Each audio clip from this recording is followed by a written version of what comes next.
What is up, everybody? My name is Ryan Braley, and I am here in the podcasting studio. We call it Mike's Beats Laboratory because Mike Lauer, this is his office. I come down here once a week and we lay down some tracks. So we call it the Beats Laboratory or the Beats Laboratory. But laboratory is so much more fun to say. So welcome, everybody, into our Beats Laboratory. I'm Ryan, and Mike is here. He's the recorder, so you can't always hear him. But he's off to my, he's off to my left, and he's the master producer. So what's up, Mike? Not much. All right, let's get into it.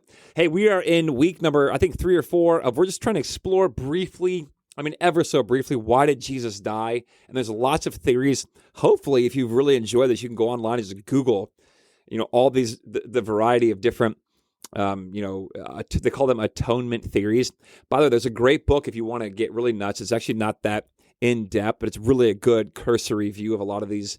It's actually a book called Across the Spectrum by Greg Boyd and Paul Eddy, and they take a number of different topics within Christianity and they explore them from different angles and kind of give you the pros and cons of different views and then really let you decide and kind of wrestle with it on your own. So they're not trying to indoctrinate you with what they think, but they actually have a whole chapter on atonement theories. They have 3 theories, and they kind of weigh the pros and cons. It's really cool. So I'm not being paid by Greg or Paul, but it's a good book. It's called Across the Spectrum, and it's written for like an average, it's written for like just an ordinary person. So it's just a great book to have on your bookshelf. All right, that being said, I did not know I was going to say that. That was a commercial, I guess. But anyway, we've talked about the ransom theory, the final scapegoat theory, and this week I want to talk with you about the victor, Christ the victor theory. Now, this is what it says, that Jesus came, basically it's this. Jesus came to overcome the works of the devil, the powers of darkness, the evil one, all the evil powers, and even death itself, and to free us from his power. There are lots of great thinkers who this was their view, and this was actually the predominant view for about the first 1,000 years in the church. So guys like Justin Martyr, Irenaeus, Martin Luther, if you've heard of him, Gustav Allen, of course, Greg Boyd, this is his predominant theory as well, but these people all affirmed that this was what was going on the cross, at least in part, that Jesus came to conquer death and to conquer Satan, the powers of darkness. He conquers death by entering into death and, of course, coming out of it with the resurrection. And he conquers Satan, or the powers of evil, the powers of darkness, the principalities, by using the very means employed by the darkness or the powers to defeat Jesus. So the cross. So the powers, the principalities, the evil one, they assume they're going to conquer Jesus by using the cross, but instead Jesus flips the script, as the young people say, and conquers Satan by his work on the cross. So the idea behind the idea is that humanity is at one point, whether it's in the garden, which the garden could be just a story that's actually about all of our lives. It could be this metaphorical, mythical story that actually is about all of our lives, even today. But that humanity has turned itself over to the powers of the darkness and needs rescue. So going back to the Lion, the Witch, and the Wardrobe, when Edmund, he betrays his family by hanging out with the White Witch and sort of giving them over to her and eating the Turkish delight. And then suddenly, because of his betrayal, she owns him. Same kind of thing, that you and I are under the powers of the evil one. 1 John 5:19, if you want to look it up, says just as much. So we're under the power of the evil one. Somehow you and I are under the influence, the power of principalities and powers and darkness. Not to say that we're possessed by the evil one in some kind of like a 1970s exorcist kind of way.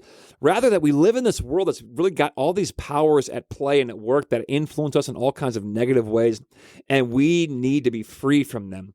And so the cross, or the crucifixion, is this act of divine love to rescue us from Satan's grip. And I love it, because I think this is really emphatically one of the major things happening, that Jesus came to destroy the works of the evil one. That's 1 John 3:8. And in Colossians 2:15, it says that Jesus came to disarm the rulers and authorities. And by that, it doesn't just mean like a little devil in a red suit with horns and a pitchfork running around poking and provoking people. That's actually not the evil one, the powers, the rulers and authorities are much more sinister than just some little guy in a red suit running around trying to get you to, push an old lady over or whatever.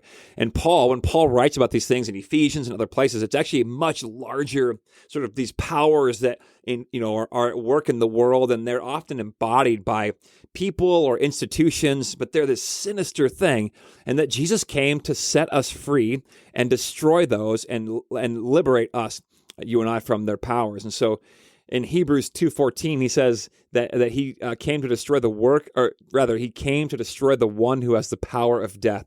And so Jesus, of course, enters into death, but doesn't stay dead. And he comes back to life. He's resurrected, and that's where he conquers death.